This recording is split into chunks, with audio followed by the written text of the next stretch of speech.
주 안에서 형제된 성도의 연합은 참 선하고 아름다운 것입니다. 그래서 시편 133편 1절에서는 보라, 형제가 연합하여 동거함이 어찌 그리 선하고 아름다운고 하고 말씀하고 있습니다. 올해 우리 교단은 2025년 한 해 표어를 성령의 능력으로 부흥하는 교회라고 세우고, 그 근거 구절로서 에스겔 37장 14절 말씀과 사도행전 9장 31절 말씀을 뽑았습니다. 새해 첫 예배를 드리는 이 시간에 우리가 사도행전 9장 31절이 포함된 본문으로 해서 하나님의 말씀을 전하려고 하고, 우리도 그 말씀을 다시 한번 생각해 보려고 합니다. 사도행전에는 크게 두 명의 사도가 중점적으로 나타나 있습니다. 사도행전이라고 하는 책 자체가 사도들의 행적을 우리 가운데 전해주고 있는 책들인데요, 예수님의 제자 12명을 사도라고 불렀습니다. 그래서 사도행전은 예수님의 제자들에 대한 이야기라고도 할 수 있는데, 실제로 사도행전 안에 드러난 예수님의 제자들은 크게 베드로가 있고요, 그 다음에는 예수님의 12제자 안에는 들어가지 않았지만 이방인을 위한 사도로 따로 택함을 받았던 바울에 대한 이야기가 중점적으로 나와 있습니다. 오늘 본문 사도행전 9장은 그 바울에 대한 이야기입니다. 특별히 사도행전 9장에서는 바울이 어떻게 예수님을 믿게 되었는지, 그가 회심하는 장면 또는 개종하는 장면, 그것을 담고 있습니다. 성경 안에 기록된 복음 전도자 또는 신학자라고 한다면 사도 바울을 빼놓을 수가 없습니다. 물론 성경 안에 많은 복음 선포자들이 있었습니다. 복음을 전하며 방방곳곳에 예수님에 대한 소식을, 예수님에 대한 복음을 전하는 사람들이 많이 나타나 있는데요, 성경 안에서 바울만큼 복음을 많이 전한 것으로 기록된 사람도 없습니다. 그리고 또 바울만큼 예수님의 하신 말씀을, 그러니까 이제 그게 곧 복음이라고도 할 수 있겠죠, 그 복음을 신학적으로 잘 정리해낸 사람도 없습니다. 그래서 바울은 정말 위대한 복음 전포자이기도 했고요, 위대한 신학자이기도 했습니다. 근데 그랬던 바울이 처음부터 이렇게 하나님 앞에 위대한 복음 선포자, 또 위대한 신학자였던 것은 아니었습니다. 아까도 말씀드린 바와 같이 사도행전 9장에 담긴 이야기를 살펴보면 사도 바울도 처음에는 예수님을 전혀 몰랐습니다. 모르는 쪽에 속하는 것도 아니었고요, 심지어 예수님 믿는 사람이 있으면 무조건 잡아다가 핍박하는 사람이었습니다. 심지어 죽이기도 하고요, 예수님을 믿는 것을 앞장서서 반대했던 사람, 예수님의 복음이 선포되지 못하도록 앞장서서 막아내는 사람이 바로 바울이었습니다. 그때의 바울은 바울이라는 이름으로 불리지 않았고요, 사울이라고 하는 이름으로 자주 불렸습니다. 그의 열심은 얼마나 대단했는지, 그는 자기가 살고 있는 동네뿐 아니라 옆 동네 다메섹이라고 하는 동네까지 가서도 예수 믿는 사람을 잡아다가 핍박하고 죽이기 위해서 그렇게 아주 특별한 열심을 가지고 방방곳곳을 돌아다니고 있었습니다. 특별히 이 다메섹이라고 하는 곳에 가면서 그는 예수님을 만나게 되었습니다. 근데 예수님은 당시에는 이미 십자가에 못 박히시고 부활하시고 하늘에 올라가셔서 이 땅에는 계시지 않았습니다.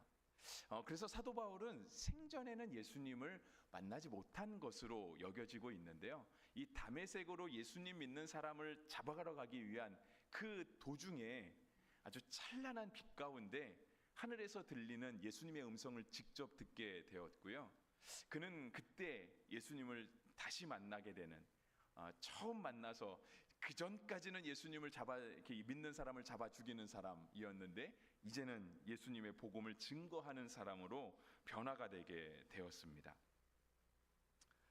그런데 이렇게 사도 바울이 회심하게 된 것, 사도 바울이 개종을 하게 된 것, 그가 예수 믿는 사람을 잡아 죽이는 역할에서 이제는 복음을 전하는 사람으로 변화된 것, 분명 하나님의 은혜입니다. 하나님의 정말 엄청난 역사이고 하나님의 놀라운 계획 가운데 이루어진 일이었습니다.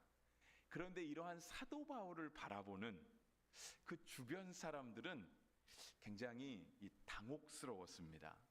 오늘 우리가 설교 본문을 26절부터 보았는데요. 실은 여러분 혹시 성경을 가지고 계시면 22절의 말씀을 보시면 사울은 힘을 더 얻어 예수를 그리스도라 증언하여 다메섹에 사는 유대인들을 당혹하게 하니라 라고 적혀 있습니다. 그러니까 이제 22절의 기록은요, 이미 사도 바울이 예수님을 만난 거예요. 그래서 예수님 앞에 변화가 되었습니다. 그래서 22절 앞에 있는 말씀을 보시면은 사울이 힘을 얻어서 예수는 그리스도라고 이제 증언하고 다니기 시작했던 거예요.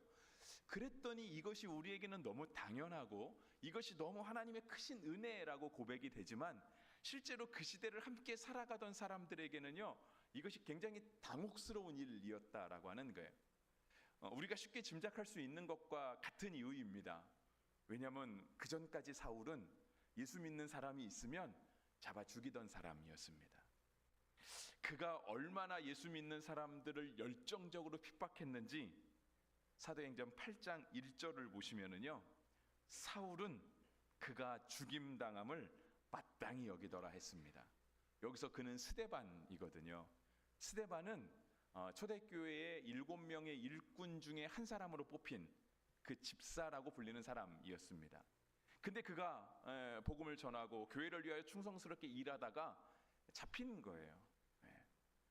근데 그 스데반의 설교가 이제 사도행전에 기록되어 있는데요. 그가 예수님을 교회를 위하여 일하고 복음을 전하며 일하다가 잡히게 되었을 때 그가 순교를 당하게 되었거든요. 사람들이 스데반을 돌로 쳐서 죽였습니다. 그런데 여러분, 이 당시의 핍박은요, 굉장히 현실적인 것이었어요. 그러니까 우리가 생각할 때 그것은 어떤 특정한 사람들, 굉장히 위대한 믿음의 사람들이나 순교하는 것으로 생각하고 있었는데 초대교회에서 핍박과 순교는요, 우리 가운데 너무 가까운 현실에서 일어날 수 있는 그런 일들이었습니다. 그리고 그들이 당했던 핍박은 굉장히 좀 잔인하기도 하고요, 끔찍한 거기도 했습니다. 그러니까 스데반이 예수님 믿는다는 이유로 돌에 맞아서 죽었거든요. 근데 우리가 예수님의 십자가 고난을 생각하는 사순절에 예수님이 이렇게 손에 못이 박히시잖아요. 머리에 가시관을 쓰시고. 우리가 그때도 예수님이 당한 고난들을 생각해 볼 때 사람이 돌을 몇 번 맞으면 죽을까요? 알 수가 없잖아요. 근데 죽을 때까지 돌을 던지는 거예요. 다른 이유는 없어요. 예수 믿는다는 그 이유로 죽을 때까지 돌을 던지는 거예요. 되게 잔인하잖아요. 이걸 상상하기도 어려울 만큼 되게 잔인한데 사도 바울은요, 그렇게 돌에 맞아 죽어가는 스데반의 죽음을 마땅한 것으로 여겼다라고 하는 거예요. 세상에 어떤 사람의 죽음이 마땅할까요? 물론 우리는 세상 살면서 간혹가다 그런 사람 만나긴 해요. 진짜 죽어 마땅한 사람이라고. 막 너무 화가 끓어오를 때가 있잖아요. 막 분노가 끓어올 때가 있죠. 파렴치한 사람들을 보게 되면 저 사람들 정말 어떻게 벌해야 되지? 라고 막 우리가 분을 참지 못할 때가 있잖아요. 근데 그렇다고 해도 우리가 한 사람의 죽음 앞에 죽어 마땅해 라고 말하지는 않잖아요. 근데 사도 바울은 그가 예수 믿기 전에는요, 예수 믿는다는 이유로 죽을 때까지 돌을 던지면서 쟤는 죽어 마땅해 라고 여기는 사람이었다라고 하는 거예요. 근데 그랬던 사도 바울이 갑자기 예수를 믿게 된 거예요. 그리고 막 예수는 그리스도라고 증거하고 다니는 거예요. 이걸 어떻게 받아들여야 될까요? 고지고대로 믿어줘야 될까요? 아니면 사도 바울이 더 많은 사람들을 잡아 죽이려고 거짓으로 꾸미고 있는 거라고, 연극하고 있는 것으로 여겨야 될까요? 그래서 다메섹에 있는 예수 믿는 사람들은요, 되게 당혹스러워했어요. 이거 어떻게 해야 되지? 근데 그런 사도 바울을 인도해 준 사람이 있습니다. 다메섹에서는요, 아나니아라고 하는 사람이 있었어요.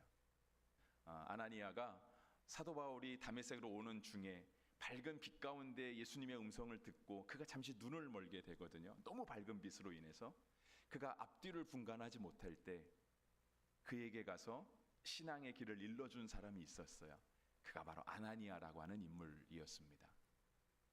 그런데 이제 오늘 본문은 26절부터 봤으니까요. 26절 이후로 보면은요, 다메섹에서 이제 사도 바울이 예수를 믿게 되고 이렇게 막 예수는 그리스도라고 증언하게 다니니까 사람들이 굉장히 당혹스럽게 되었거든요.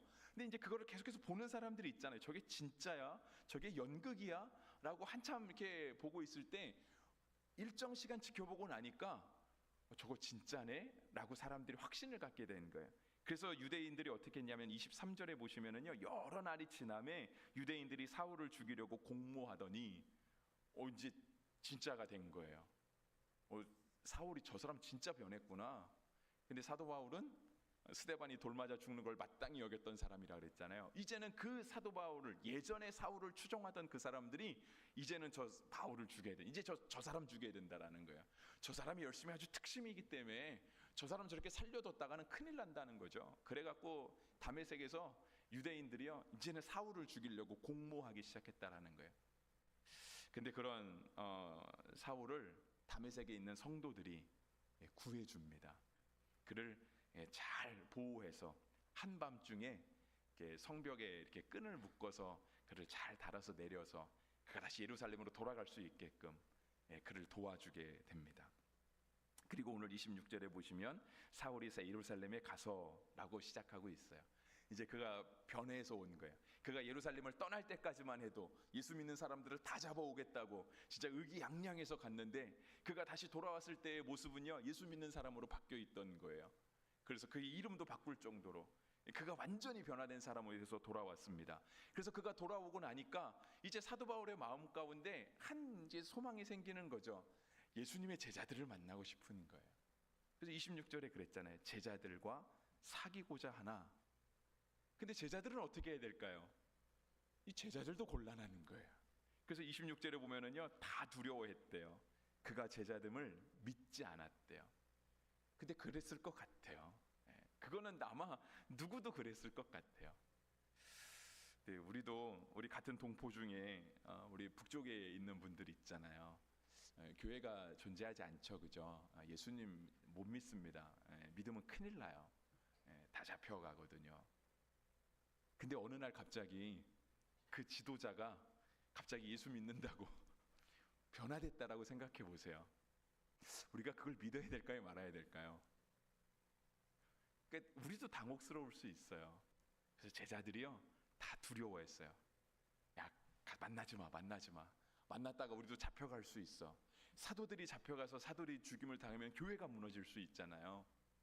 그래서 다 두려워서 다 숨어 있었다라고 하는 거예요. 그때 한 사람이 등장합니다.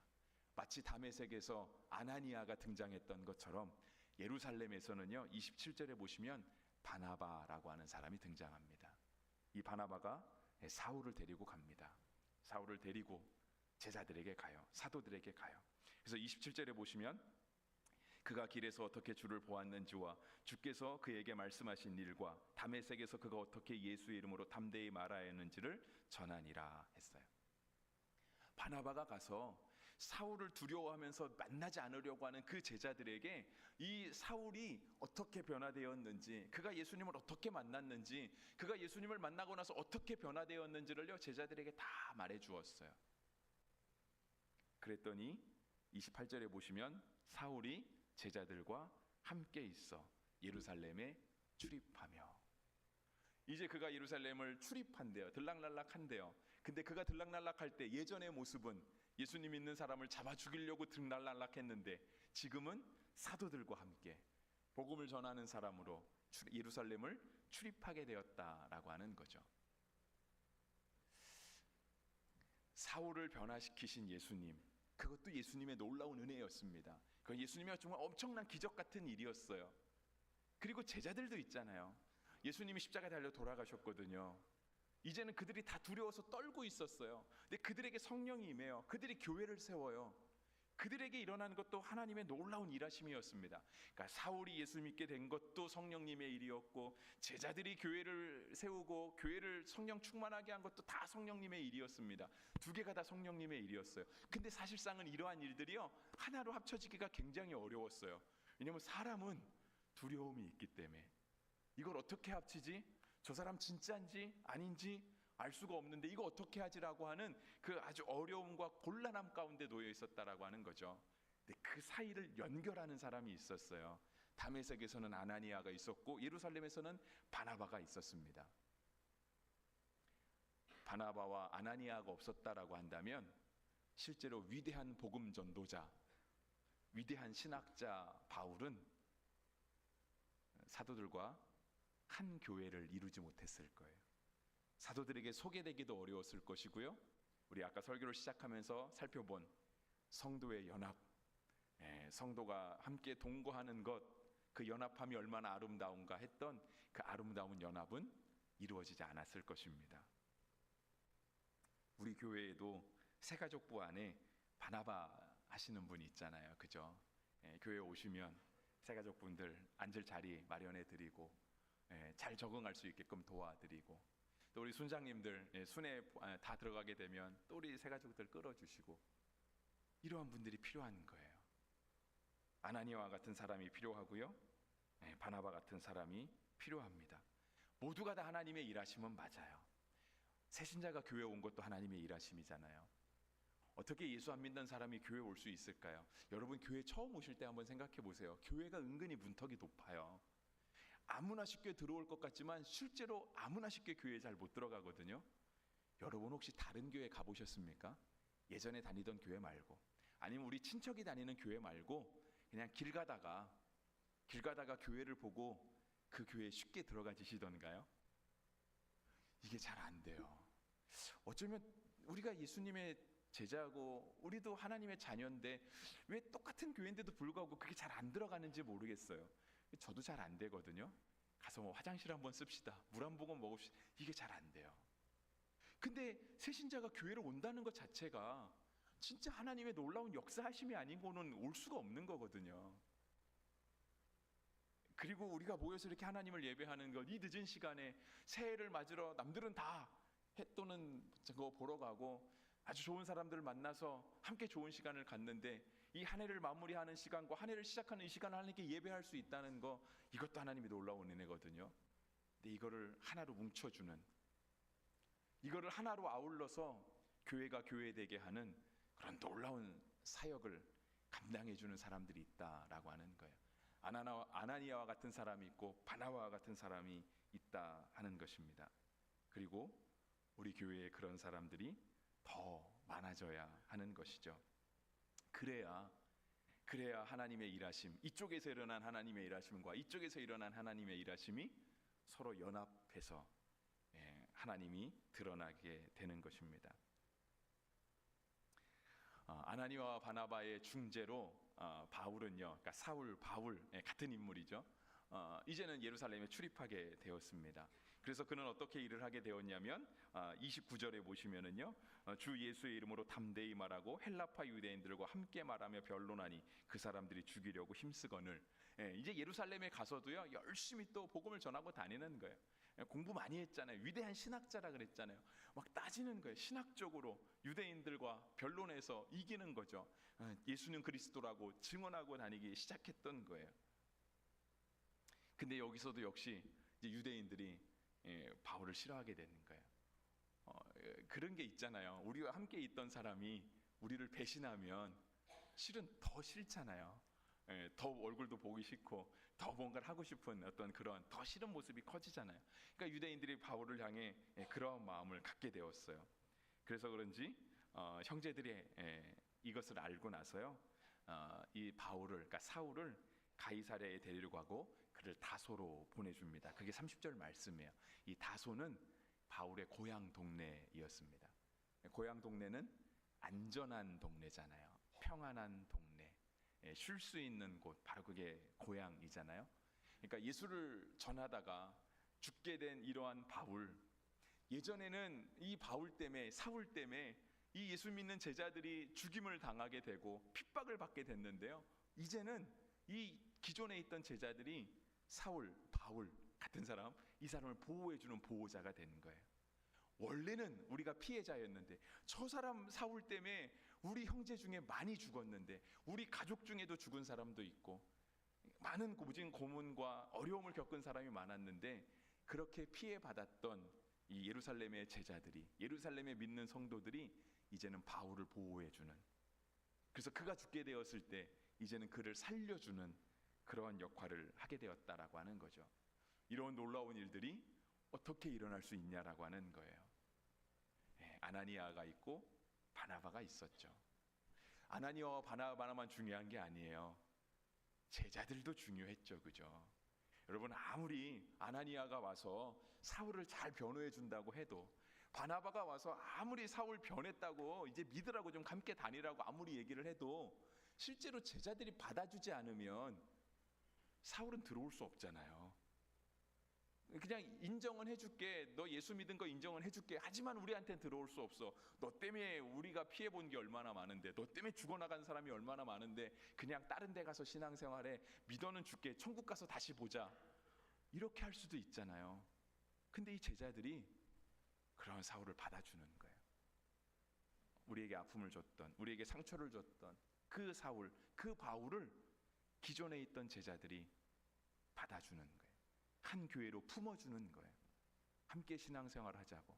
그리고 그가 어려움에 놓였을 때 그를 도와주고 그를 살려주는 역할을 제자들이 했던 것이죠.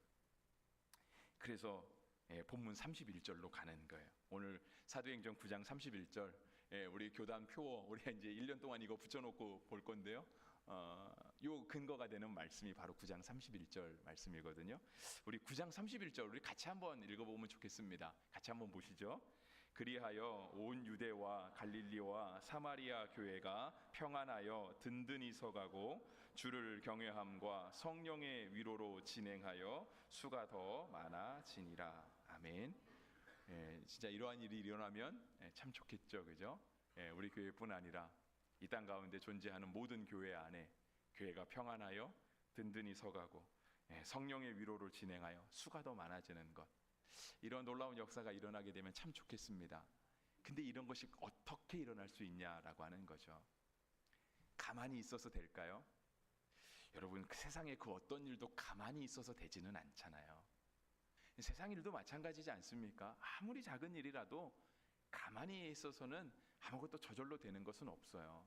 근데 성경이 오늘 말씀하시는 것, 어떻게 초대교회가 평안하여 든든히 서가고 주를 경외함과 성령의 위로로 진행해서 교회가 더 부흥할 수 있었는가? 정말 성령의 능력으로 부흥할 수 있는 교회가 되었는가? 누군가가 아나니아의 역할을 해주고요, 누군가가 바나바의 역할을 해주는 거예요. 누군가는 제자 공동체, 제자들의 역할을 해주는 거예요. 서로 달랐지만, 어쩌면 서로 원수 같은 사람이었지만, 서로 품을 수 없는 사람이었지만 서로 용납하고 포용하고 서로 받아주었던 것이죠. 그랬더니 하나님께서 그렇게 마음을 열고 하나가 되고 서로가 서로를 품어주는 이 교회 공동체를 평안하게 해가시더라는 거예요. 성령의 위로로 진행해서 그 수가 더욱더 많아지게 하나님께서 교회를 부흥시켜 주셨다라고 하는 것입니다. 우리가 간절히 소망하는 그런 부흥들이 있죠, 그죠? 여러분 신앙의 모습에도 그런 게 있잖아요. 올해 2025년도에는 나의 신앙이 조금 더 어떻게 됐으면 좋겠다. 내가 꿈꾸는 것들이 어떻게 되었으면 좋겠다. 우리 교회도 어떻게 되면 좋겠고, 또 어수선한 나라도 어떻게 되면 좋겠다라고 하는 그런 간절한 바람들이 있습니다. 그런데 가만히 있어서 되는 것은 아무것도 없습니다. 마치 누군가가 아나니아가 돼주고 누군가는 바나바가 돼주고, 또 누군가는 내가 바나바와 아나니아까지는 아니어도 누군가가 그 역할을 해줄 때 마음을 열고 받아들여 줄 수 있는 그러한 준비 자세들은 가져야 하는 것이죠. 그래야 아나니아도 빛을 발하고 바나바도 빛을 발하고 받아주는 기존의 제자들도 빛을 발하게 되는 것이죠. 오늘 우리가 세워놓은 표와 같이 정말 우리가 이렇게 부흥하게 되는 그런 교회가 되기를 간절히 바랍니다. 여러분의 가정도, 여러분의 직장도, 또 이 나라 대한민국도 하나님 앞에 그렇게 부흥하게 되는 성령의 능력이 나타나게 되기를 주의 이름으로 축복합니다.